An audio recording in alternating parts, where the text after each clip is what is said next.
Our next question is a single-part question, and we'll start with John Boyd. The Department of Land Management showing up with a SWAT team and snipers to collect late taxes. The EPA restricting farms from selling goods. The EPA raiding town dinner thrown by a grateful farmer for serving unauthorized food and forcing the food to be thrown out. Just a couple of examples of the many multi-layer federal agencies that have created laws without Congress and the ridiculous behavior they are capable of.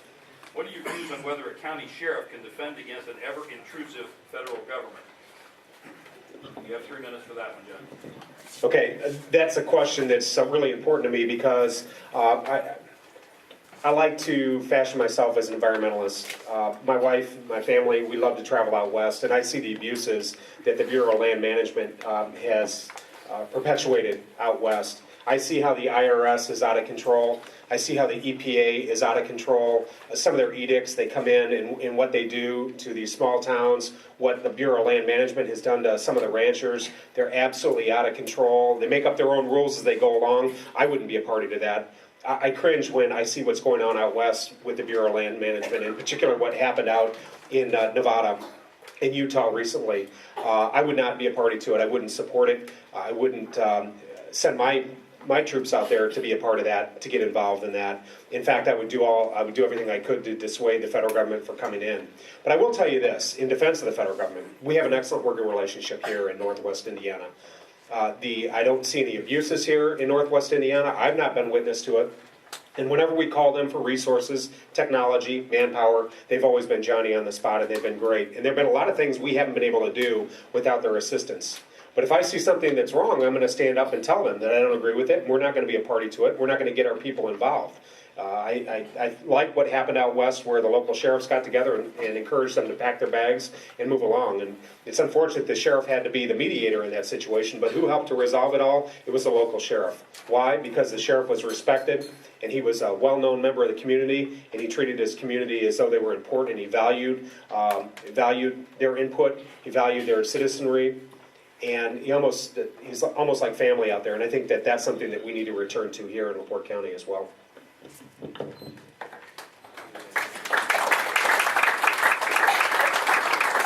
Steve, I'll repeat the last line. What are your views on where a county sheriff can defend against an ever-intrusive federal government?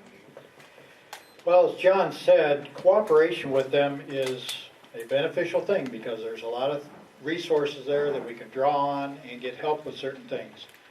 On the other hand, I don't want them coming to you and trying to push some of these ridiculous things like happened in Michigan here not too long ago. People that had milk that was fresh from the cow, and they were made to dump it all out because of the federal regulations on such things. Apple cider just doesn't taste the same anymore like you used to be able to get. So yes, they kind of are overstepping their bounds. And I would rather see us defend you. If we can't keep them from doing these things, then it's going to require our support for you to be there to try and either be sure that they don't get out of hand or defend you against encroachments that they have no business making.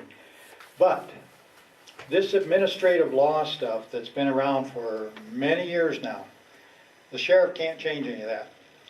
But you guys with the live hearts, for those of you who are here because you're not decided, not that the others don't have, but I recognize that I have friends here, they have friends here. In some cases we're preaching to the choir here in our own respective choirs. But it's going to be up to you to hold the feet of our legislators to the fire. We've got to start doing that, or these things are going to just get worse and worse. The sheriff in these departments can't handle all these things all the time by ourselves. We have to have the assistance of you getting involved with the legislators to say enough is enough. There is no administrative law. It's all constitutional law. Take these things out of the administrative courts and let's pass laws that are in accordance with the Constitution instead of all this administrative things that they just decide what, and you can get different answers from different agents, as you well know, with the IRS or any of these agencies.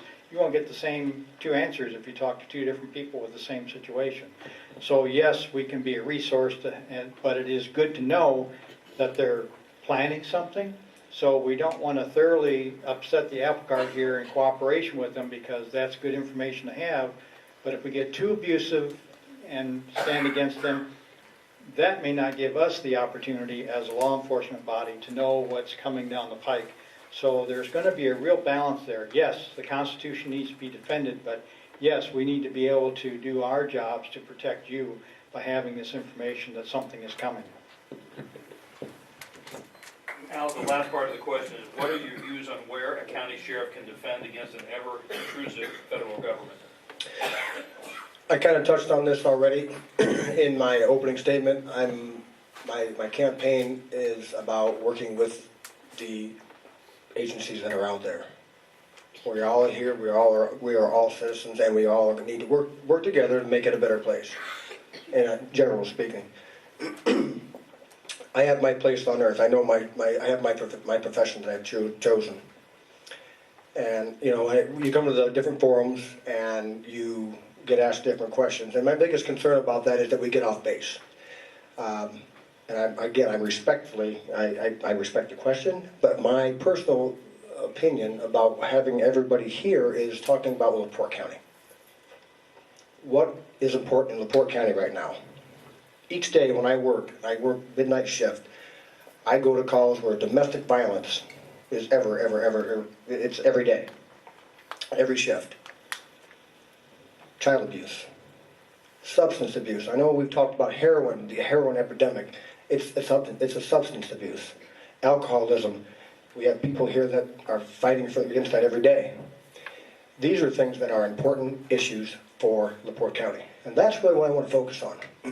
So, I don't mean to not answer that question, but I want to make sure we stay on focus on really what this race is about. So, that's my response to that. Thank you.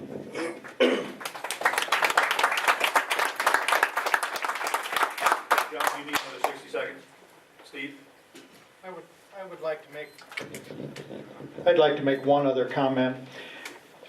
We've talked a little bit about police militarization and the equipment and things that they have it gets out of hand sometimes across the country, and we want to be sure that doesn't happen here. The only good thing I can see from militarization is in our defense against these things. Yes, that's pretty extreme, but when you look back the last few years of the way things have been going, I have a great concern that they're going to get worse. I can't tell you what it's going to be like 4, 5, 10 years from now, but I don't think it's going to get much better in the big thumb of the federal government coming down on us. So in that respect, this militarization could be a good thing for a resource to protect the community as a whole rather than used against the community. And that's my thoughts on that.